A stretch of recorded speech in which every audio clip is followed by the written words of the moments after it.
The R-280 highway, the road Russia renamed Novorossiya, south of Zaporizhzhia. Just after midnight, a Russian fuel convoy is moving in the dark with its lights off, because lights, on this road, get you found. There is a drone above it, not attacking, watching. It counts the trucks. It marks where they slow, where they bunch, where the escort sits. It is in no hurry, because the danger to this convoy is not the next minute.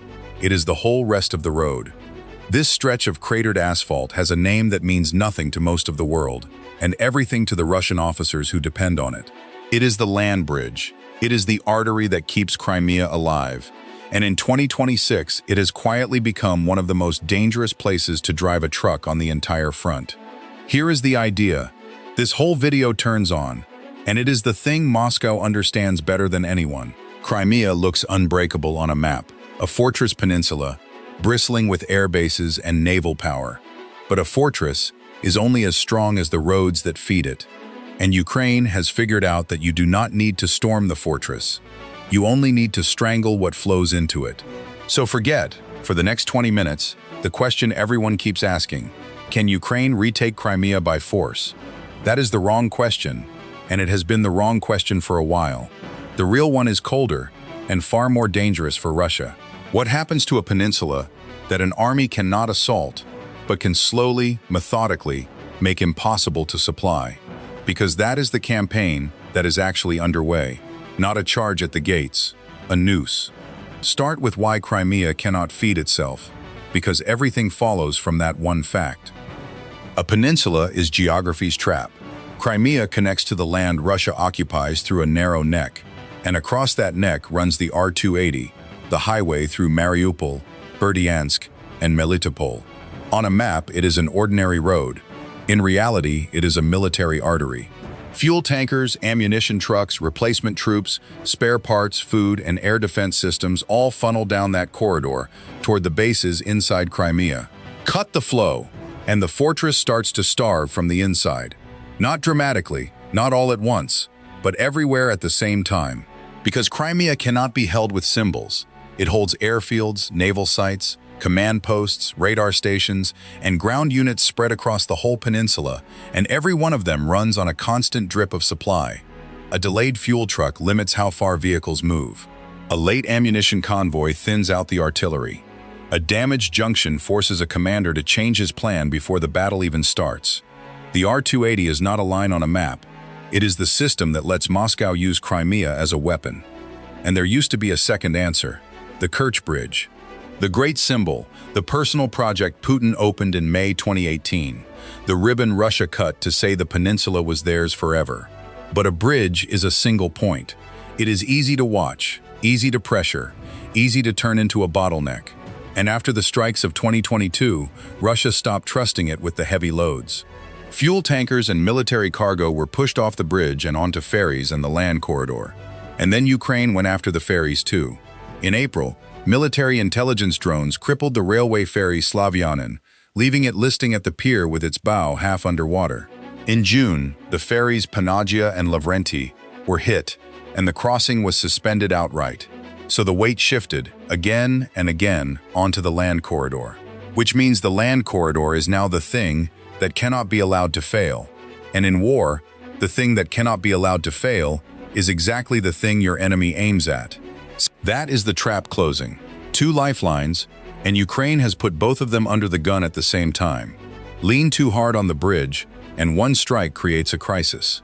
Lean on the R-280, and it is 400 kilometers of road that can be watched from the sky along its entire length. There is no safe option left, only a choice of which exposure to bleed from. Step back from tonight's road for a moment, because if any of this sounds new, the fortress that cannot feed itself, the lifeline that decides everything, it isn't. Crimea has been a peninsula that lives and dies by its connection to the mainland for as long as armies have fought over it. Every era has its version of the same truth. Hold the routes and you hold Crimea. Lose them and the fortress becomes a cage. Look at the very top of the peninsula and you find a strip of land only a few kilometers wide. Perekop, the isthmus. For 5 centuries, it has been the throat of Crimea, and every power that ever wanted the peninsula had to take that throat. or be strangled behind it. This is not a modern idea. It is the oldest fact about this place. The Crimean Khanate understood it. For 300 years it survived, not because the peninsula was rich, but because it was connected to the steppe, to the trade routes, to the Ottoman world that supplied and protected it. And when that changed, when the Russian Empire pushed south and took the open steppe to the north, the Khanate's lifeline was cut at the root. By 1783, Catherine annexed a peninsula that had already lost the thing that kept it alive, its connection outward. The fortress did not fall to a storming of the walls. It fell because the land around it changed hands first. The same lesson, written in blood, in the wars that followed. In 1920, the last white armies made their stand at Perekop, holding the neck because they knew it was the only door. When the line broke, there was nothing behind it but the sea, and an evacuation that meant the end. In 1944, it was the Germans' turn. A whole army pinned inside Crimea, the land bridge severed, trying to escape by water, while a peninsula they could no longer supply collapsed around them. Tens of thousands never got out. The geography did not care whose flag was flying. A peninsula, cut off by land, is a trap with the sea at your back. And then came the most modern proof of all, the one that has nothing to do with armies. Water. Crimea is dry. It cannot water its own fields or fill its own reservoirs. So in the Soviet years, engineers built the North Crimean Canal, 400 kilometers of concrete carrying fresh water from the Dnipro, from mainland Ukraine into the peninsula. At its peak, it supplied up to 85% of Crimea's water. Not most of the drinking water, most of all the water. The farms, the industry, the cities, all of it flowing south from Ukrainian rivers. That is the real reason the peninsula's life was wired to the mainland, and it is the quiet truth behind the maps and the politics. When Crimea was handed to the Ukrainian Republic in 1954, the paperwork called it administrative. The geography called it logistics. The power lines, the rail, the roads, and above all the water, they ran from the north, from Ukraine, because that is the only direction they can run. Crimea was tied to the mainland not by sentiment, but by the pipe, the wire, and the rail that kept it alive. And the world saw exactly what happens when that tie is cut, years before the first drone ever watched the R-280. After 2014, Ukraine closed the canal. The water stopped. Fields that had grown rice and grain went to dust. Reservoirs dropped. And the occupied peninsula spent years rationing what came out of the tap. It took a full-scale invasion in 2022 and the seizure of the ground the canal runs through just to turn the water back on. One closed channel did what no army had. It put the whole peninsula on a clock. So when you hear that Crimea can be strangled rather than stormed, understand that this is not a clever new theory. It is the oldest fact about this place, dressed in new technology. The throat at Perekop, the water from the Dnipro, the rail from the north. Every era has its version of the same dependence. The only thing that has changed in 2026 is the weapon. The logic is 500 years old. Here's the part that makes this so dangerous for Moscow and so hard to fight. Ukraine does not have to cut the road. It only has to make it unsafe. In modern war, a supply line loses its value before it is ever physically severed. It only has to become dangerous, slow, and uncertain. Ukraine does not need to seize the R-280. It needs to make selected stretches lethal enough that drivers slow down, convoys spread out, commanders reroute, and every truck needs an escort it did not need last year. A road you have to fight your way down is barely a road at all. And drone warfare is what makes that pressure permanent. A reconnaissance drone watches the traffic, learns the patterns, finds the parking areas and the fuel trucks and the air defense vehicles. FPV drones strike the lighter targets. Longer-range systems hit the fixed points once they're found. And even when a convoy gets through untouched, the trip has changed. Every stop has to be checked. Every exposed turn is a risk. Every bridge and fuel point and junction is now a place something might be waiting. The road still exists. Its freedom does not. And this is not a theory anymore. It is a body count of trucks. By late June 2026, open-source analysts tracking the strikes were counting the wreckage on video. Nearly 800 Russian trucks and vehicles hit since the start of May, all of them more than 20 kilometers behind the line. An average of 15 a day, and then, In a single week, the rate tripled to around 40. 193 vehicles in one 5-day stretch. The Ukrainian commander of unmanned forces, Robert Brovdy, the man who goes by Madyar, reported that on some sections military traffic had fallen by 71% in 2 weeks. You do not have to close a road to break it. You only have to make every kilometer of it a coin flip. And before we go deeper, if this is the kind of analysis you came for, the systems and the strategy behind the headlines, not the noise, then subscribe to the channel. That is the whole point of this place, every week. Now, here is where the blockade starts to feed on itself. The thing those convoys carry most desperately is fuel. And fuel is exactly what Russia's own war machine on this front is starving for. On the Zaporizhzhia axis, where everything funnels down the R-280, Russian drone crews have reported running short of the gasoline they need just to run their generators, and without generators, they cannot charge the drone batteries, the control units, the electronic warfare sets. Some operators have reportedly abandoned positions they could no longer power. Think about what that means.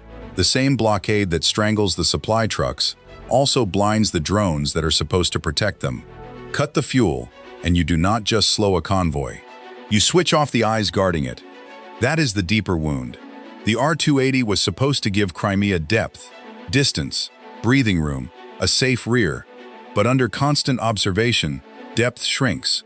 A lifeline turns into a hunting ground.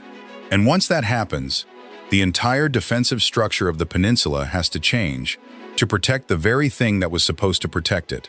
Which is why one piece of ground north of Crimea has suddenly become worth bleeding for: Zaporizhzhia. Russia is pouring some of its most capable units toward the Zaporizhzhia axis. VDV airborne troops, marine formations, elements tied to the 58th Combined Arms Army. And it is tempting to read that as strength. It is the opposite. It is fear, in uniform. Moscow is not defending villages there. It is defending the shield in front of the land bridge, the space where the supply routes, the staging areas, and the defensive belts all connect. Push the front back here, and Russia does not just lose trenches, it loses the depth that keeps the roads to the south out of Ukrainian drone range. And here is the cost that does not show up on any map. Elite troops are not unlimited. Every airborne and marine unit tied down guarding the southern corridor is a unit that is not attacking around Pokrovsk or anywhere else Russia still wants to push. The Kremlin's best assault formations are being spent as a defensive insurance policy on a road. That is what Ukraine's pressure has done. It has forced Moscow to choose between holding Crimea's lifeline and keeping the initiative everywhere else. You cannot do both with the same paratrooper. That is the moment this stops being a normal front and becomes a point of no return. Because a territory that needs your best soldiers just to guard its supply trucks is not being held from a position of strength. It is being held on credit. And the way Ukraine is applying the pressure is not the way you'd expect. It is not giant armored thrusts. It is quieter, and in some ways more frightening for the people on the other end. Look at the operations around the Zaporizhzhia and Dnipropetrovsk border, near places like Huliai-Pole and Stepnohirsk. These are local, careful, built around timing. Hold, strike, counterattack, repeat. A Russian group pushes into a tree line or a broken village edge, and instead of open ground, it finds surveillance, artillery, and small assault teams hunting for its weak point. It rarely moves the map much in a day, but it drains attack after attack, and it decides where drones can watch and where artillery can reach. And the preparation behind these operations tells you how the war is actually fought now. According to reporting on one mission, the secrecy was total. In a brigade of more than 2,000 people, only about 10 reportedly knew the plan in advance. That detail is the whole modern battlefield in one number. Everything is watched. A large movement is seen from above. A noisy vehicle is tracked. A careless radio call gives away intent. So Ukraine fights with silence, concealment, limited movement, keeping the enemy guessing until the attack is already forming. And before the infantry moved, the target was Russia's guns. Open reporting says around 150 Russian artillery systems were identified across roughly 30 kilometers between Huliai-Pole and Berezov. That is why preparation mattered so much. Artillery is still Russia's main tool for stopping an advance, so you blind the guns before you send people forward. Reconnaissance drones hunt the firing positions and the ammunition points. Then the drone teams and the artillery crews work a target from more than one direction at once. That pairing, the drone that finds and the gun or the FPV that finishes, is the single clearest sign of how this war has changed. Detection alone was never enough. Now a UAV finds the target, artillery hits the area, and an FPV chases whatever moves out of the smoke. The two systems form a chain, and that chain makes it brutally hard for Russian forces to gather strength anywhere without being seen doing it. Large formations cannot hide. Even small assault teams risk being tracked before they reach their start line. Ukraine is turning this whole sector into a zone of permanent observation, where Russian initiative gets cut into smaller and smaller pieces. But the front is only the part you can see. The more dangerous strikes are landing far behind it, on the roads and the rail hubs that the entire peninsula hangs from. Dzhankoi, remember that name, because it may matter more than any trench on the front. It is a rail and road junction in the north of Crimea, the place where fuel, ammunition, equipment, and replacement troops get sorted before moving on to Sevastopol, Simferopol, the air bases, the depots, the coast. Disturb that one junction, and the disruption spreads across the whole peninsula. A destroyed locomotive, a damaged freight car, a blocked section of track does not delay one shipment.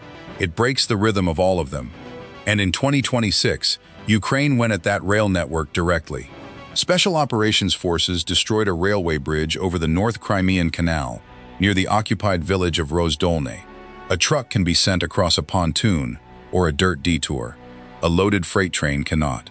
By Ukrainian accounts, the result was that rail traffic between Crimea and Russia was almost completely choked off, with trains from the Russian side running no farther than Kerch.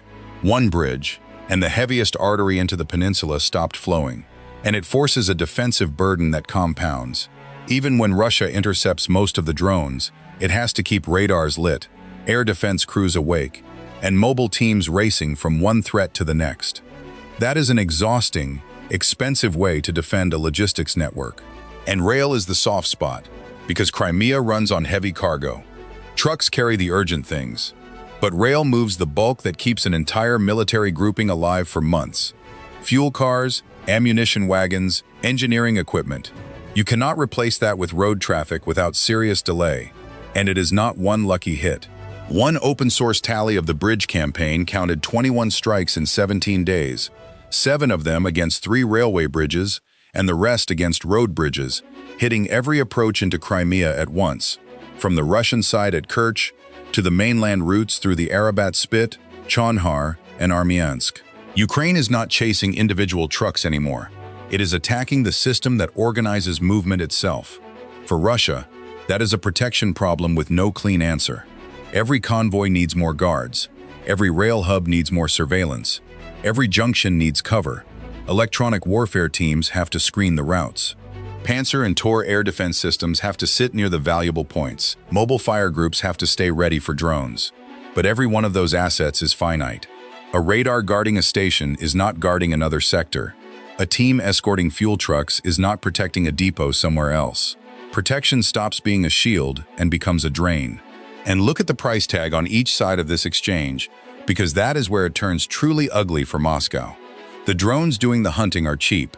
A Ukrainian Hornet runs around $5,000. The smaller Dar, maybe $2,000.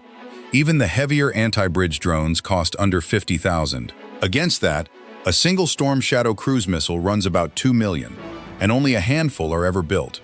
So when a $50,000 drone can wreck a bridge approach, or a swarm of $5,000 machines can shut a road, Russia is forced to answer with air defense missiles, radars, and elite crews worth orders of magnitude more.